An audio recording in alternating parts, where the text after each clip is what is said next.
In Parashat Ki Tisa, which is next week from the time of this recording, Bnei Israel commit the Chet HaEgel, the sin of the golden calf. And this causes Hashem to say to Moshe, "Leave me so I can pour my wrath on them and destroy them and make you into a great nation." And Moshe says those famous and haunting words, "Macheni na misipracha asher katavta." If you will not forgive them, erase me from the book that you wrote. Rabbeinu Bachaya, the Baal HaTurim, the Rosh, and even the Zohar make the point that even though Hashem did forgive the Jews, so Moshe's conditional statement didn't come true, nonetheless, when a tzaddik makes a condition, it must come true in some way. Therefore, Moshe's name is not mentioned at all in this week's parasha, Parashat Tetzaveh. The question is, though, why this week's parasha? Moshe's name is mentioned in every other parasha from the moment of his birth until Sefer Devarim, which is called Torah Moshe.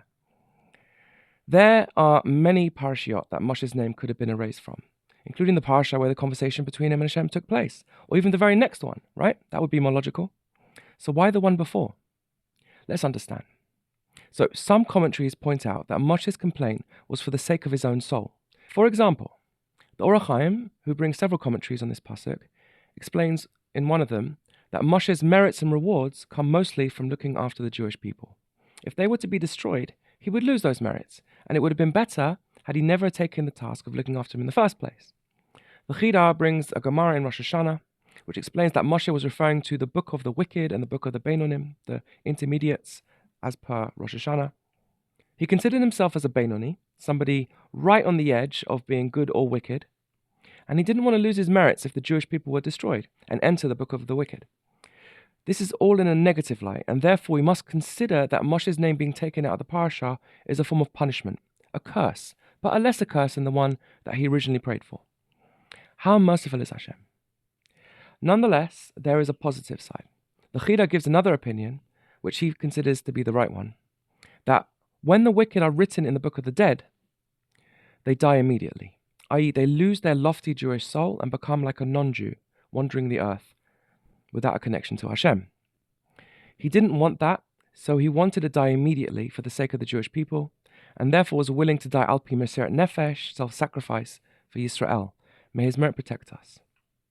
So therefore, it seems that his name being taken out of the parasha can be viewed in a positive light. So how can we understand this? Well, to understand this, we must look at the inner teachings of the Torah. Indeed, Moshe's mesirat nefesh for the Jewish people was held to his credit.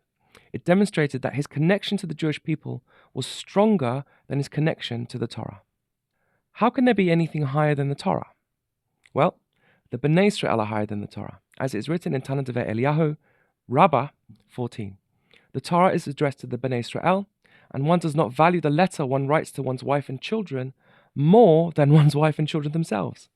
Therefore, Moshe, whose name the Torah is called, was willing to erase himself from the book, and therefore the entire book, for the sake of Bnei Israel. So Hashem rewarded him. But what is the reward of not having his name put in the parasha?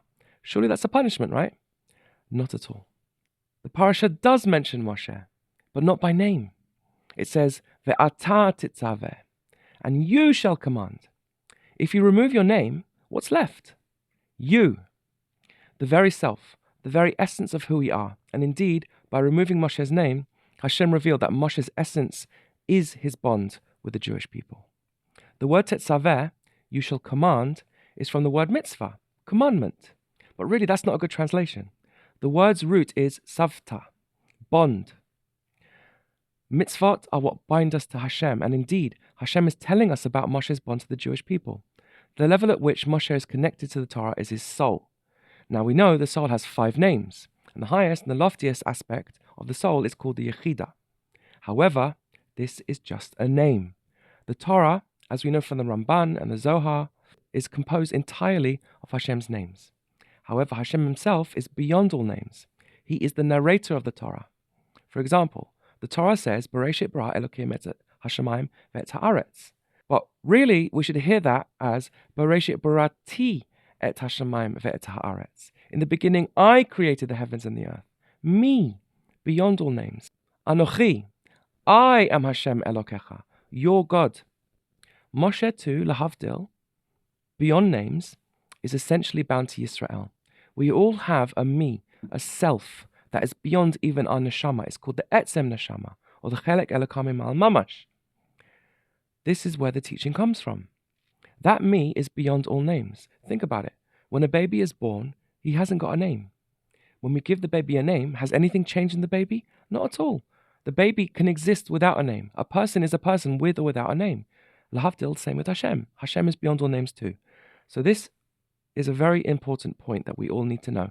And it's a beautiful point that's being spelled out in this week's parasha. And it's the lesson of Hashem taking his name out of Parashat Tetzaveh, taking Moshe's name. So therefore we can see why this was not a punishment, but a reward, and why it's in this week's parasha. The reward is revealing Moshe's own essence, his etzem neshama, which is connected to the Jewish people to the point of mesirat nefesh, even beyond ve'ahavta l'reacha kamocha.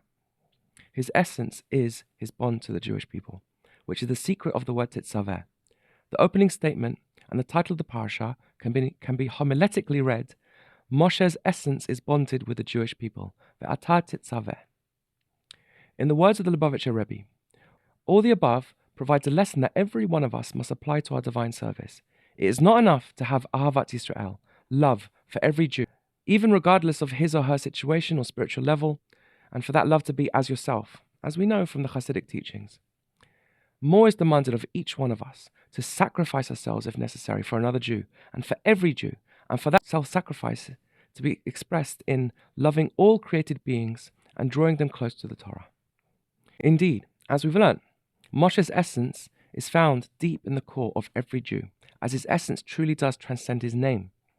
And this is manifestly so in the great tzaddikim of every generation. This is most profoundly demonstrated by Rabbeinu Morenu Chacham Ovadia Zichrono Tzadik Livracha. He was well known for being able to tell you how severe it is to break even the smallest of Torah principles, not to mention halachic, so that you won't be able to sleep that night, how scary it is. But nonetheless, when it came to dealing with Jews personally, he showed the most remarkable love and connection. Here's a story that I heard. One Shabbat afternoon, Chacham Ovadia Yosef was walking home when a soccer ball suddenly struck him, knocking off his hat. A group of teenage boys had been playing soccer in the street, and he saw them standing frozen, expecting rebuke and perhaps even anger. But instead, the great sage simply smiled and turned to the boy who kicked the ball. "Have you eaten your Shabbat meal yet?" he asked the boy gently. The boy, caught off guard, muttered that his family, Holocaust survivors, no longer kept Shabbat and were poor. So he hadn't eaten that day.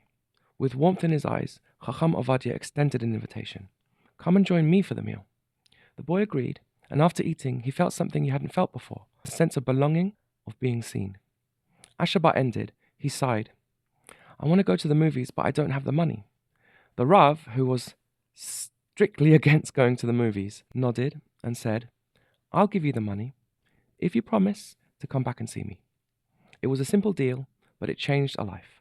The boy returned again and again, drawn not by rebuke, but by love.